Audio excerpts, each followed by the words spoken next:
Hi, I'm Margo from Edalex. Thanks for joining. And I have today our guest, Professor Beverley Oliver. Beverley is the Principal Consultant at EduBrief. She's an Emeritus Professor at Deakin University, where she was the former Deputy Vice Chancellor for Education and an Alfred Deakin Professor, which is the university's highest honour. Thanks for joining us and making time to chat today, Beverley. It's a pleasure, Margo. Lovely. Oh, good. So I think let's dive right in. This week you published a white paper around rethinking employability beyond 2020, and you mentioned 10 recommendations for universities in that paper. Now, before we get to those recommendations, which is the good stuff, I'm really interested in your thoughts around employability. It's a term that gets thrown around a lot these days, but what does it actually mean? Well, that is the burning question, Margo. And I think, lots of us have been talking about employability, and it's poorly defined, shall I say, or defined in many different ways.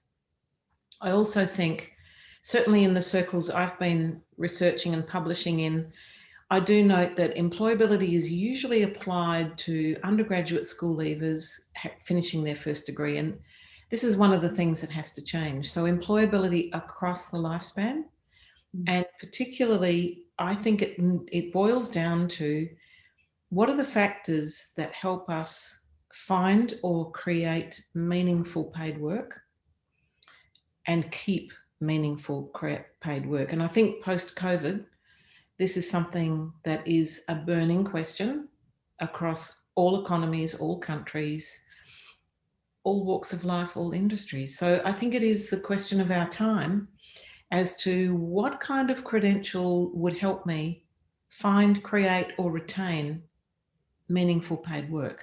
So I think that's what it is. I think we need to collectively, as educators, rethink what we really mean by employability. So in the paper, which we're going to talk about in a minute, I talk about the difference between employment and employability.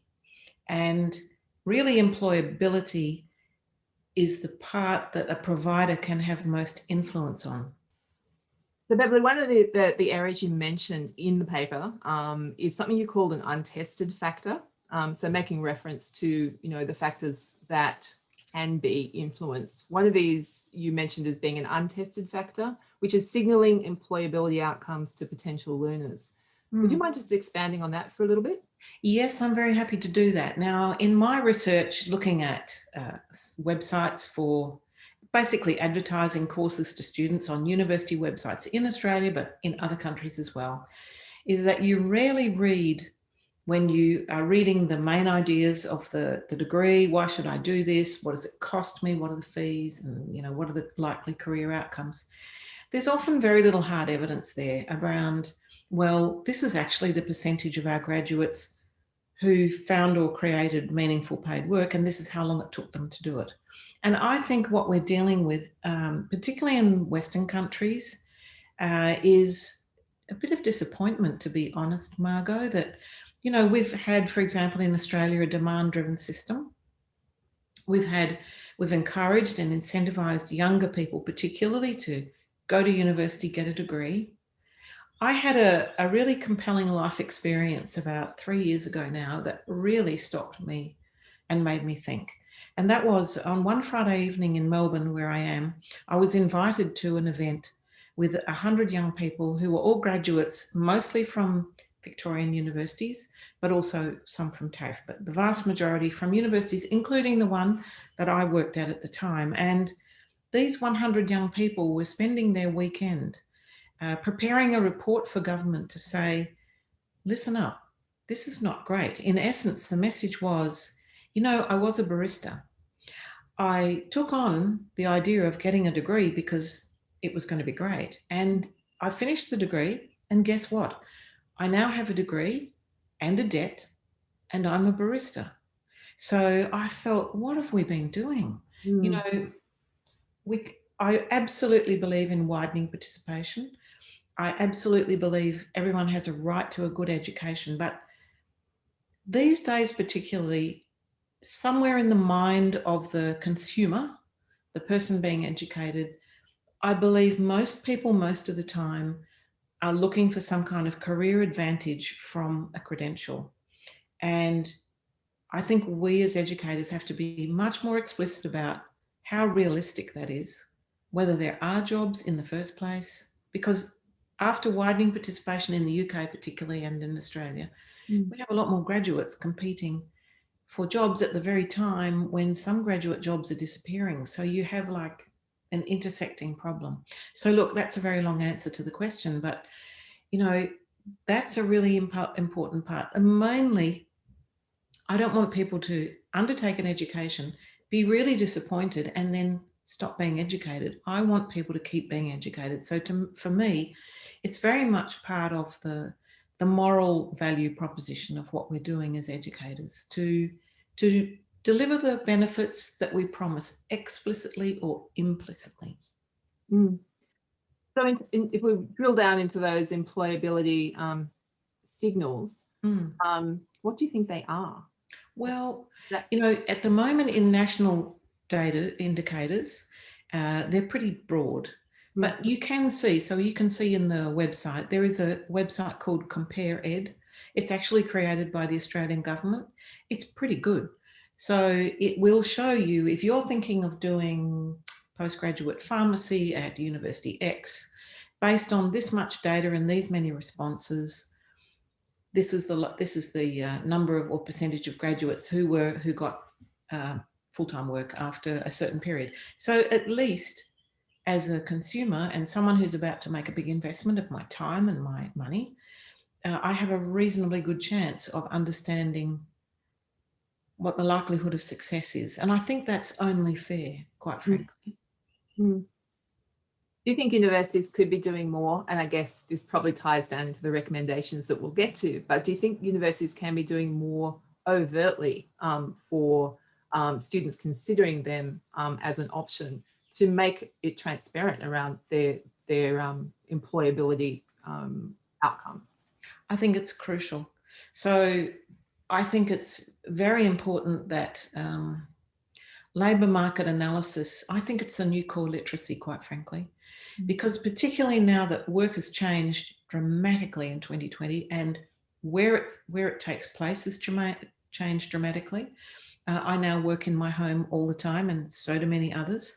I work digitally all the time, and so do many others. So work has changed fundamentally. So I think universities and other providers need to think very hard about what the conditions and likelihood of success are if you are going to find meaningful paid work. And look, it's all very well to say, well, it's on the Compare Ed website, they can go there. Well, you know what? They're not necessarily, because people are coming to your website to look at this degree.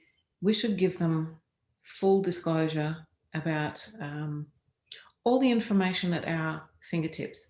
I mean, you know, I think a really enterprising university or an astute university, I say university, but I mean provider in general, you know, could actually use that point of sale, I'll use that term, to educate the consumer about the labour market. There's really excellent information available, for example, in Australia at the Labour Market Information Portal, another Australian government website. I think it's fascinating. But if I were looking to do a degree, I would need to know where that stuff was, number one, and I would need to have the time to go and do all that research myself. I think it's pretty basic marketing intelligence that good providers should make known to their learners. What about the outcomes? And I'm focusing mainly on skills. So that language that you were talking about, the labour market language that and perhaps I'm not fully informed, but I would think learners coming and graduating from our universities at the moment possibly don't have that language for the labour market. Do you think that there's room to look at the way that universities inform the students around their skills, not necessarily the qualification that they end up with? Yes, and I think it's also about educating learners about the various pathways from wherever they are at the time to wherever they want to get to. So I think it's two things, skills and pathways.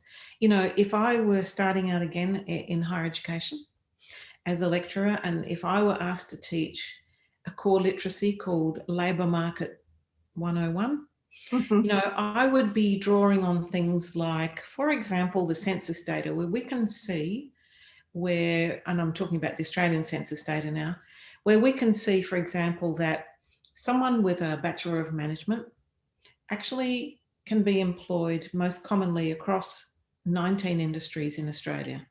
So I would imagine that a lot of students studying business think, oh, well, I'm going to work for a business. But, you know, health is a business, education is a business, construction is a business.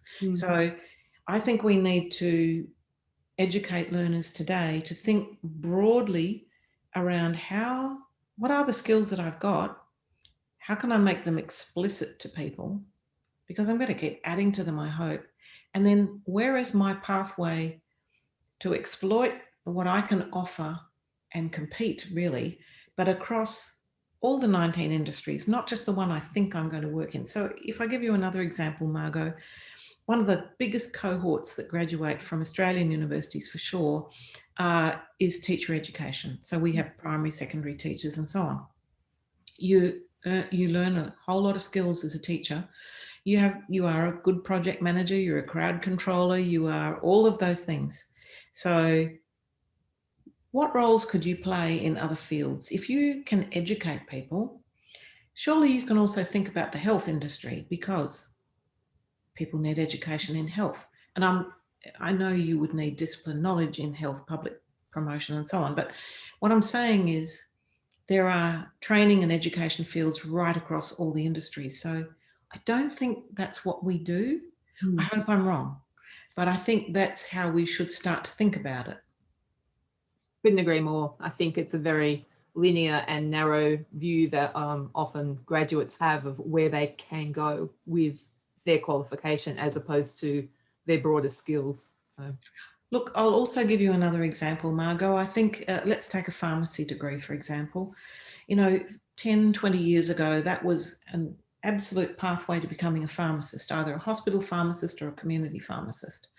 But things are changing rapidly in that field. You know, there is roboticization, I think that's a word, but you know, it is becoming much more robotic to dispense according to a formula.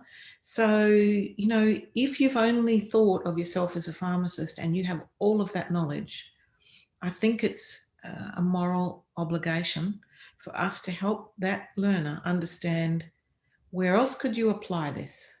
You know, could you make yourself more useful in a broader field like aged care, disability, because in case that designated job disappears, that knowledge is amazing. We've just been through a pandemic. Find a pharmacist quickly to help you understand what a vaccine is and, you know, that sort of thing. So Beverley, in the paper you mentioned universities have limited influence over some of these external factors such as education policy and labour markets and even graduates' personal circumstances and ambitions.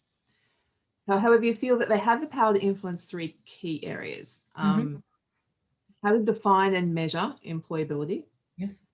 How to enhance the employability signals of their credentials, both the micro and the macro. And also review all of their curricula through a tighter employability lens. Would you mind just talking a little bit about those key areas and then perhaps touch on the recommendations you have for universities to become more employability focused beyond 2020? Defining and measuring employability, Margo, is about coming up with a useful indicator. Because at the moment we rely, and I say we meaning Australia, we rely on national data coming out about 2 years later. So 2 years at any given time, we're finding out what happened 2 years ago when we wait for the graduate outcome survey. And that's quite good. It's quite good data. I would just say that the UK data is better because it's recently been revised and it's much more nuanced. So at the moment, a university gets pretty blunt data about the number of people employed and so on. What we all know is that some of those people are not employed for a very good reason. Number one, they might not want to be employed right now. They're looking after an elderly parent, they're having a baby and raising a family. But, you know, a university has no control over that. So it's a bit blunt. Even so, it's not bad. However, every university has access to a very big alumni database now. So, you know, you're talking 200,000 people who've been through your university in the last 40, 60, whatever years. That is a very big population to regularly ask, what is helping you to find, create, and retain paid employment across the lifespan? So tell us how long it is since you did your last credential, what are you doing now, what helped, what didn't, including your most recent graduates. You could also find more information about your cohorts. So while you've got students with you, you could ask them what their intentions are and why, to better understand who it is that we're dealing with. They're not all school leavers, or what do they plan to do next? Because what we will find, and much has been written about this by Andrew Norton and others, and he's absolutely right, some universities have very high graduate outcomes survey data, like they do really well.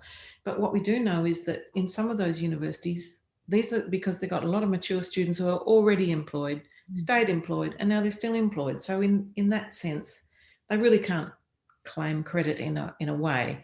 So we need much better data. And I think if we put our minds to it, we could have internal information or a small group of universities to get much better information, getting more nuanced information about what graduates really are doing and what they want to do, and whether, I guess the key question is, did they derive the benefits they were seeking from that investment? And, you know, there are several benefits. A very large one, I think, for most will be career advantage, but there are others as well. Yeah. So, you know, we could get much better data. And I think that's something that could be a really good piece of work. So, secondly, the second recommendation was to enhance the employability signals. And this really goes back to what you and I were discussing a minute ago. Use that data to actually inform based on what your own graduates say and did, but also where the labour market is moving. I read a terrific document last year called Australian Jobs 2020. It's an Australian government publication. It educated me about, it's very short PDF, it's very well done. And it took me through the 19 industries, and it showed me at a glance what kind of jobs are growing, which ones aren't in each field. And if I were looking for a new direction now, that's a place I would go. So I'm thinking to myself, why isn't every learner in Australia reading this document? I mean, it's there, it's very good. I don't know that it's actually put in front of learners. So I think there are some tools at our fingertips. Well, the third recommendation is to review all the curricula through a tighter employability lens. And look, we've been doing this for years. I've worked with colleagues on graduate attributes employability. It's 20 years of work, and I think Australian universities have done great work in this area. However, work has changed now. The conditions of work have changed, so therefore the curriculum must change as well. But I think now what we really do need to look at is drawing on that labour market analysis that we are now teaching our students. If we can see that jobs are going to not grow in a particular area, then I think we have a moral obligation not to stop offering the degree, because we still want people to be educated. Good for them. If they want to learn forensic science, great. If there are no jobs, we need to tell them so they know what they're getting into, because I would never want to stop people following their passion. I think that's what educators do. You let people learn about things they love. Good. But I think we have to be more explicit about helping them understand, well, what skills are you getting out of this that could be used to actually find and create meaningful work if that's what you're looking for. So be much more explicit. Beverley, thanks so much for your time today. I'm sure that your comments and certainly the white paper will be discussed and pulled apart at length over strategy tables in the weeks to come. So appreciate your time. Always a pleasure to speak with you. Thank you, Margo.